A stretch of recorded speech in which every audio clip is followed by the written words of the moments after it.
की जर महिला आयोगाला जर प्रेस करायची होती तर आगवणे प्रकरणात का केली नाही? ज्या पोरींनी आत्महत्या केली आणि करायचा प्रयत्न केला आणि ज्यांनी पत्र लिहिले 22ला, प्रश्नच नाही. ही पत्रकार परिषद ही आयोगाची पत्रकार परिषद नव्हती. ही रणजित सिंह नाईक निंबाळकर यांच्या बचावासाठी घेतलेली, सत्ताधाऱ्यांनी घेतलेली पत्रकार परिषद होती. कारण बघा, त्या पत्रकार परिषदेत जर मी 1 वाजता फक्त आणि फक्त तपास यंत्रणेवर प्रश्नचिन्ह निर्माण केलेत, 1 वाजता मुलगी का गेली, हॉटेल कुणाचं आहे, डेडबॉडी का उचलली, हस्ताक्षराच्या वर मी प्रश्न विचारलेत. म्हणजे माझे प्रश्न हे सगळ्या लाईन ऑफ इन्व्हेस्टिगेशनचा भाग आहे. मला उत्तर अपेक्षित आहेत लाईन ऑफ इन्व्हेस्टिगेशनचा भाग असणाऱ्या लोकांकडून.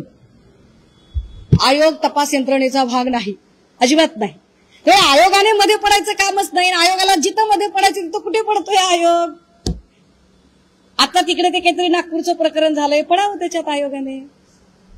का तुम्ही वर्षा आगवण्याच्या पत्राला आणि विशेष माझ्याकडे कॉल रेकॉर्ड आहे, मी ऑन कॅमेरा सांगते, माझ्याकडे कॉल रेकॉर्ड आहे. हे सगळं झाल्यानंतर आज येताना महिला आयोगाकडून फोन आला हर्षा आगवणेला की तुमचं पत्र आमच्याकडचं सापडत नाहीये, तुमच्याकडे असेल तर आम्हाला दाखवा, आम्ही पोलीस स्टेशनला फोन करते गुन्हा नोंद करण्यासाठी. हे ते पत्र त्या मागत होत्या. लक्ष कसं राहील ऑफिसमध्ये कोणतं पत्र आलं आणि कोणतं नाही ते?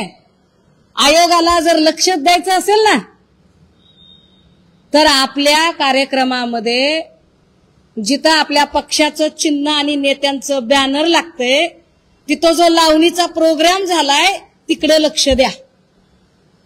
आणि नोटिसा पाठवायच्या असतील तर लावणीचा कार्यक्रम घेणाऱ्या त्या लोकांना आयोग म्हणून नोटिसा द्या, तिथं तुमचा बडगा दाखवा. इतर ठिकाणी तुम्ही कॅरेक्टर असोसिएशनच्या भानगडीत पडायचं नाही. अन्यथा आम्ही सभ्य आहोत, सज्जन आहोत, सुसंस्कृत आहोत, पण सहनशीलतेचा अंत बघू नका.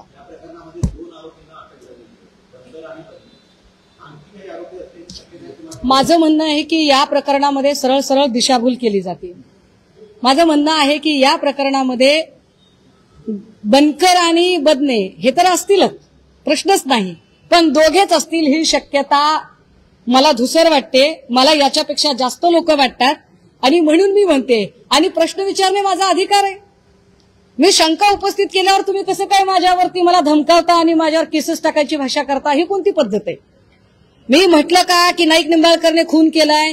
मी म्हणते की नाईक निंबाळकरांना चौकशीच्या कक्षेत घ्या. आणि का घ्या? तर 4 पानी पत्रामध्ये तसा उल्लेख आहे. मी 4 पानी पत्राच्या आधारे बोलते आणि त्यांना चौकशीच्या कक्षेत घेतलं पाहिजे. नाही घेतलं तर मला फलटण पोलीस स्टेशन समोर जाऊन बसावं लागेल. मी बसेन.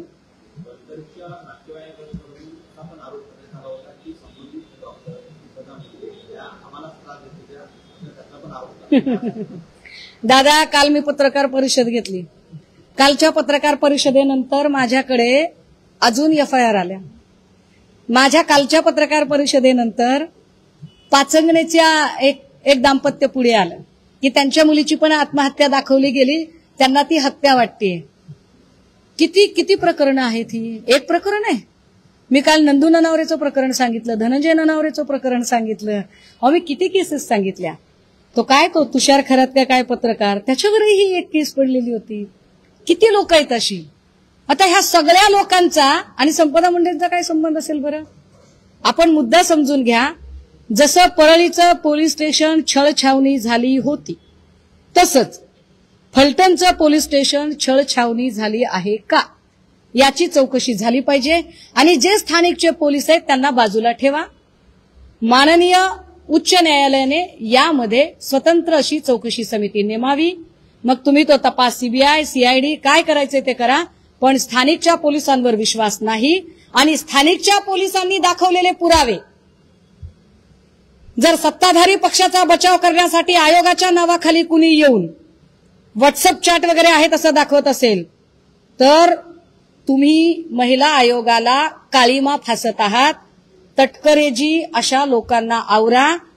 आयोगाचीही इज्जत ठेवा आणि पक्षाचीही ठेवा.